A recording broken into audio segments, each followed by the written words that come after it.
नमस्कार मित्रांनो, स्वागत आहे तुमचं तुम्हा सर्वांच्या आवडत्या चॅनल दररोज नवीनवर. तर बघा मित्रांनो, दररोज नवीनच्या आजच्या व्हिडिओमध्ये 12 डिसेंबरचे जे काही वन लाइनर स्वरूपाचे करंट अफेअर असणार आहे त्याची माहिती आपण या ठिकाणी घेणार आहोत. लगेचच व्हिडिओला सुरुवात करणार आहोत. त्या अगोदर तुम्हाला सूचना आहे, जर तुम्ही व्हिडिओवर नवीन असाल तर व्हिडिओला लाईक करा, व्हिडिओला जास्तीत जास्त शेअर करा आणि चॅनलला सबस्क्राईब केलं नसेल तर खाली सबस्क्राईब नावाचं बटन आहे त्यावर क्लिक करा. अशाच पद्धतीच्या वन लाइनर स्वरूपाच्या करंट अफेअरसाठी त्याचबरोबर नवनवीन ज्या काही जॉब्सच्या अपडेट्स असतात त्या संदर्भात आपल्या चॅनलला सबस्क्राईब करून ठेवायचं आहे.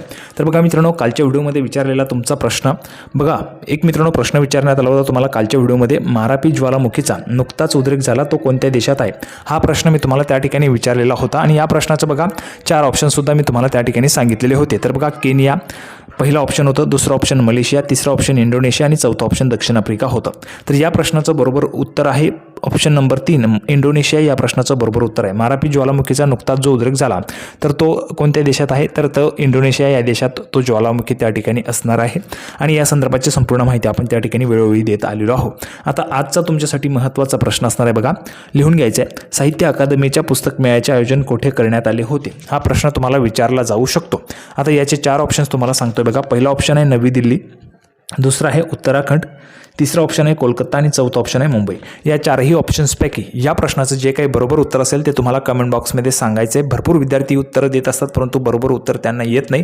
नुकतीच घडलेली घटना आहे आणि तुम्हाला बरोबर उत्तर त्या ठिकाणी कमेंट बॉक्समध्ये द्यायचं आहे, म्हणजे जेणेकरून तुमचा अभ्यास कितपत झालेला आहे ते तुम्हाला त्या ठिकाणी कळणार आहे. तर बघा, 4 ऑप्शन्स तुम्हाला दिलेले आहेत, त्यापैकी जे काही बरोबर उत्तर असेल ते तुम्हाला कमेंट बॉक्समध्ये सांगायचं आहे. त्याचबरोबर येणाऱ्या व्हिडिओमध्ये तुम्हाला या प्रश्नाचं सुद्धा उत्तर पाहायला मिळणार आहे. मॅच करून बघायचं आहे तुमचं बरोबर उत्तर आहे किंवा नाही, तुमचा अभ्यास कितपत झाला आहे ते तुम्हाला लगेचच कळणार आहे. तर आपण आता लगेच सुरू करणार आहोत वन लाइनर स्वरूपाच्या करंट अफेअर्स. पहिली स्लाईड तुमच्यासमोर ओपन झाली आहे बघा, अतिशय महत्त्वाचे लिहून घ्यायचे. नीती आयोगाने जाहीर केलेल्या आकांक्षी ब्लॉक कार्यक्रमात कुमुराम भीम ब्लॉकला प्रथम स्थान मिळाले आहे. या संदर्भात काही महत्त्वाची माहिती बघा. नीती आयोगाने डिसेंबर 2023 आकांक्षी ब्लॉक प्रोग्राम म्हणजेच ABP जारी केला. एस्पिरेशनल ब्लॉक प्रोग्रामची ही पहिली आवृत्ती होती. ब्लॉक्सची रँकिंग, ब्लॉक्सची कामगिरी आणि जून 2023 महिन्यातील प्रमुख कामगिरी निर्देशांकामध्ये साधलेल्या प्रगतीच्या आधारे मोजण्यात आली आहे. या निर्देशांकात 500 ब्लॉक समाविष्ट आहेत. बघा, 500 ब्लॉक यामध्ये समाविष्ट आहे. तुम्हाला विचारलं जाऊ शकतं ABP म्हणजे काय, तर बघा एस्पिरेशनल ब्लॉक प्रोग्राम आणि ही पहिली आवृत्ती होती. त्याची नीती आयोगाने ती 2023 जाहीर केली. अशा पद्धतीने तुम्हाला कशाही प्रश्न विचारला गेला तरी तुम्हाला त्या प्रश्नाचं उत्तर आलं पाहिजे. तुम्हाला अगदी डिटेलमध्ये वन लाइनर स्वरूपाच्या ज्या काही करंट अफेअर्स आहेत त्या देत आहे. त्यानंतर बघा, पुढे हा निर्देशांक 40 निर्देशांकांच्या आधारे तयार करण्यात आला आहे. यामध्ये जर आपण पाहिलं तर बघा, आसिफाबाद तेलंगणा येथील आकांक्षी ब्लॉक कार्यक्रम तिर्यानी कुमुरम भीम ब्लॉकला प्रथम क्रमांक जो आहे तो त्या ठिकाणी मिळालेला आहे. प्रथम क्रमांक कोणाला मिळालेला आहे, तर बघा नीती आयोगाने जो काही ABP जाहीर केला आहे त्यानुसार आकांक्षी ब्लॉक कार्यक्रमात कुमुराम भीम तेलंगणा राज्यातील आसिफाबाद तेलंगणा येथील आकांक्षी ब्लॉक कार्यक्रम या अंतर्गत तिर्यानी कुमुरम भीम ब्लॉकला प्रथम क्रमांक मिळाला आहे. आणि उत्तर प्रदेशातील कौशांबी जिल्ह्यातील कौशांबी ब्लॉकला दुसरे स्थान मिळाले आहे. यामध्ये जर आपण पाहिलं तर आकांक्षी ब्लॉक कार्यक्रम 7 जानेवारी 2023 रोजी सुरू करण्यात आला. तर बघा, हा जो काय आकांक्षी ब्लॉक कार्यक्रम आहे म्हणजेच ABP कार्यक्रम आहे, हा 7 जानेवारी 2023 रोजी सुरू करण्यात आला होता. ABP भारतातील सर्वात कठीण आणि तुलनेने अविकसित ब्लॉकमधील नागरिकांचे जीवनमान सुधारण्यासाठी प्रशासन सुधारण्यावर लक्ष केंद्रित करते. तर बघा, ABP म्हणजे काय, हा सुद्धा तुम्हाला प्रश्न विचारला जाऊ शकतो. तर ABP भारतातील सर्वात कठीण आणि तुलनेने अविकसित ब्लॉकमधील नागरिकांचे जीवनमान सुधारण्यासाठी प्रशासन सुधारण्यावर लक्ष केंद्रित करत असते. पुढची स्लाईड सुद्धा अत्यंत महत्त्वाची वन लाइनर स्वरूपाची करंट अफेअर असणार आहे, लिहून घ्यायचे बघा. मॉर्निंग कन्सल्टच्या अहवालानुसार जगातील सर्वात लोकप्रिय नेते भारताचे पंतप्रधान नरेंद्र मोदी या ठिकाणी ठरलेले आहेत. तर बघा, या संदर्भात काही महत्त्वाची माहिती. डिसेंबर 2023 मॉर्निंग कन्सल्ट मासिकाने जगातील लोकप्रिय नेत्यांची यादी प्रसिद्ध केली. या यादीनुसार भारताचे पंतप्रधान माननीय नरेंद्रजी मोदी हे जगातील सर्वात लोकप्रिय नेते आहेत. नरेंद्र मोदी यांचे अप्रुव्हल रेटिंग 76% आहे. या यादीत मेक्सिकोचे राष्ट्राध्यक्ष ओब्राडोर दुसऱ्या क्रमांकावर आहेत. ब्राझीलचे अध्यक्ष लुईज इनासियो लुला दा सिल्वा 46% रेटिंगसह चौथ्या स्थानावर आपल्याला पाहायला मिळतात. त्यानंतर बघा, त्यांची मान्यता रेटिंग 66% आहे. अमेरिकेचे जे काही राष्ट्राध्यक्ष आहेत जो बायडन यांची 34% मान्यता रेटिंगसह 8व्या स्थानावर आहेत. इटलीच्या पंतप्रधान जॉर्जिया मेलोनी 41% रेटिंगसह 6व्या स्थानावर आहेत. जॉर्जिया मेलोनी महिला राजकारण्यांमध्ये सर्वात लोकप्रिय नेत्या आहेत. अशा पद्धतीचे प्रश्न तुम्हाला विचारले जाऊ शकतात आणि तुम्हाला महत्त्वाची जी काही स्लाईड होती ती तुम्हाला दिलेली आहे, तर लिहून घ्यायचे. त्यानंतर बघा, पुढची स्लाईड ओपन झाली आहे. वन लाइनर स्वरूपाचे करंट अफेअर असणार आहे, अत्यंत महत्त्वाचे. लिहून घ्या बघा.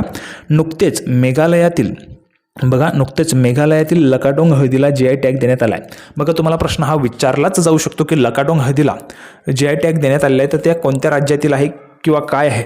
तर बघा, मेघालयातील ते आहे. त्यानंतर बघा, मेघालयातील लकाडोंग हळदीला डिसेंबर 2023मध्ये GI टॅग दिला गेलेला आहे. या जातीमध्ये हळदीचा मुख्य घटक असलेल्या कर्क्युमिनचे प्रमाण खूप जास्त आहे. राज्यातील जैंतिया हिल्सच्या लकाडोंग भागात प्रामुख्याने त्याची लागवड केली जाते. लकाडोंग हळद ही जगातील हळदीच्या सर्वोत्तम जातींपैकी एक मानली जाते. तर बघा, तुम्हाला हा सुद्धा प्रश्न विचारला जाऊ शकतो की लकाडोंग हळद ही जगातील हळदींच्या तुलनेत कशा पद्धती सर्वोत्तम जातींपैकी काय मानली जात असते. तर बघा, ही सर्वोत्तम जातीपैकी एक त्या ठिकाणी लकाडोंग हळद आहे. त्यानंतर बघा, त्यात जर आपण पाहिलं तर कर्क्युमिनचे प्रमाण सुमारे 6.8 ते 7.5% आहे. त्याचा रंग खोल असतो म्हणजेच गडद असतो आणि खतांचा वापर न करता सेंद्रिय पद्धतीने हा जो काही रंग आहे तो वाढतो. लकाडोंग हळदीशिवाय गारो डाकमांडा पारंपरिक पोशाख तो त्या ठिकाणीच आहे मेघालयातील. लार्नाई भांडी आणि मेघालयातील गारो चुबीची म्हणजेच अल्कोहोलिक पेय आहेत. यांना प्रतिष्ठित GI टॅग जो आहे तो त्या ठिकाणी देण्यात आलेला आहे.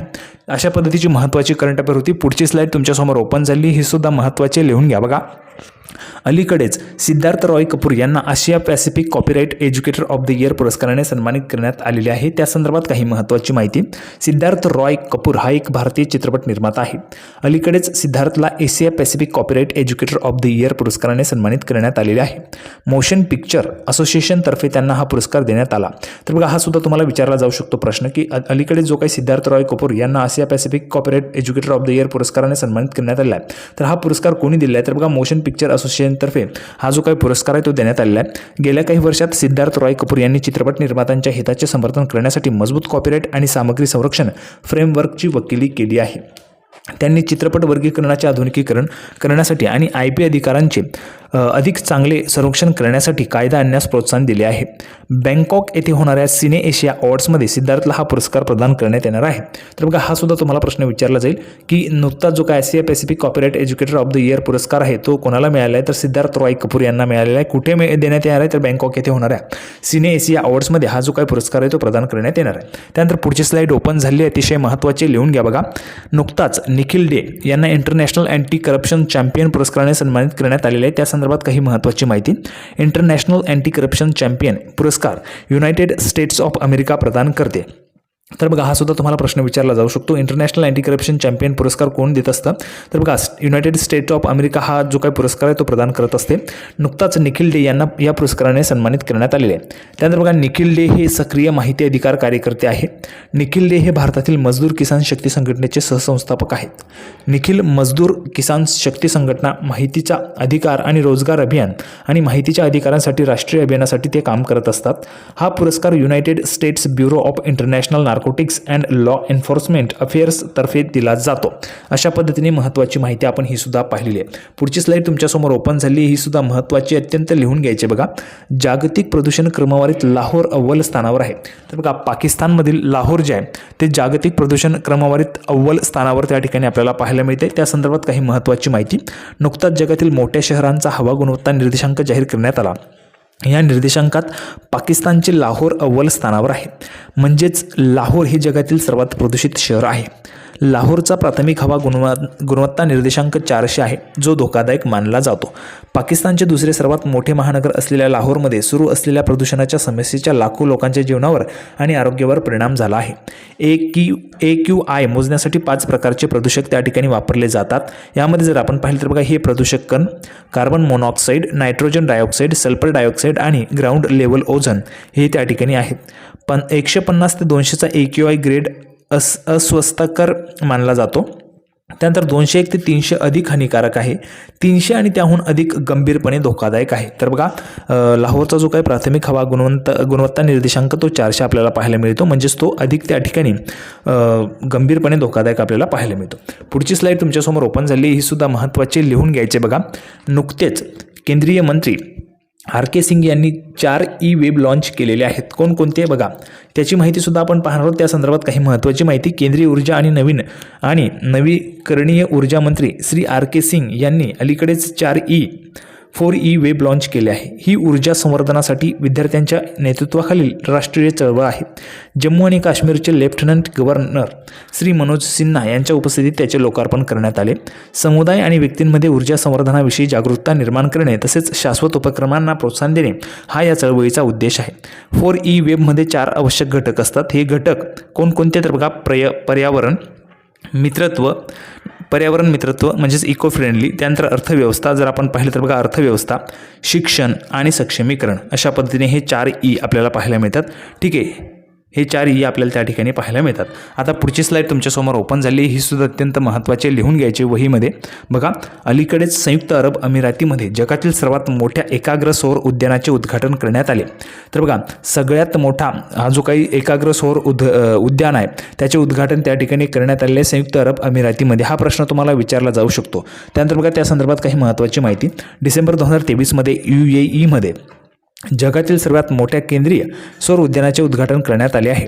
त्याचे नाव अल धफ्रा सोलर एनर्जी पार्क असे त्या ठिकाणी ठेवण्यात आलेले आहे. दुबई संयुक्त अरब अमिराती येथे त्याचे उद्घाटन करण्यात आहे.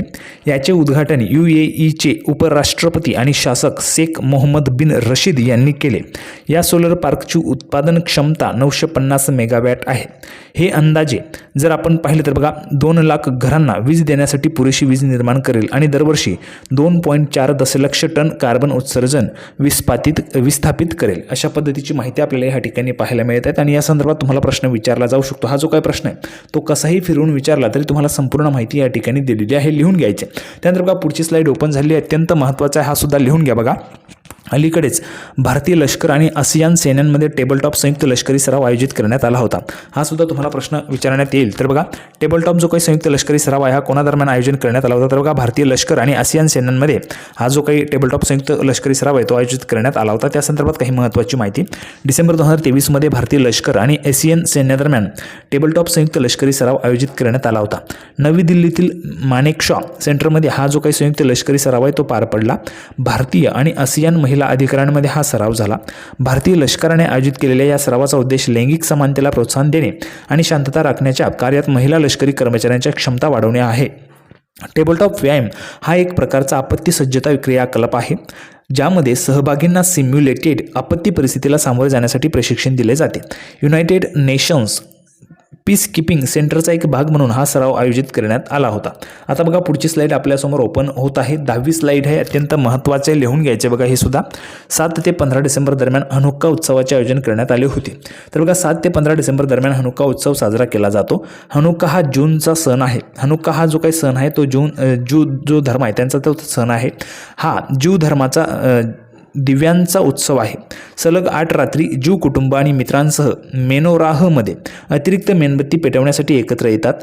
हिब्रूमध्ये हनुक्का म्हणजे समर्पण. इसवी सन पूर्व 2ऱ्या शतकात जेरुसलेममध्ये मंदिरांचे पुनर्समर्पण झाल्याचे चिन्हांकित केले आहे, जेव्हा ज्यू सैनिकांच्या एका छोट्या गटाने परकीय सैन्याच्या ताब्यातून मुक्त केले. प्रत्येक घरात एक मेनोरह प्रज्वलित केला जातो आणि पारंपरिकपणे तो दरवाजा किंवा खिडकी सारख्या बाहेरून दिसतो तेथे ठेवला जातो, जो देवाच्या प्रकाशाच्या सर्व राष्ट्रांमध्ये प्रसार करण्याचे प्रतीक त्या ठिकाणी मानला जातो. तर अशा पद्धतीने आपण आजचे जे काही 1 लाइनर स्वरूपाचे करंट अफेअर्स होते ते पाहिलेले आहेत. त्याचबरोबर आजचा जो काही प्रश्न आहे त्या प्रश्नाचं उत्तर तुम्हाला कमेंट बॉक्समध्ये द्यायचं आहे. हा व्हिडिओ तुम्हाला आवडला असेल अशी अपेक्षा. व्हिडिओ आवडला तर लाईक करा, जास्तीत जास्त विद्यार्थ्यांपर्यंत शेअर सुद्धा करा. नक्कीच तुमचा अभ्यास चांगला होईल त्या उद्देशाने आपण ही सिरीज सुरू केली आहे.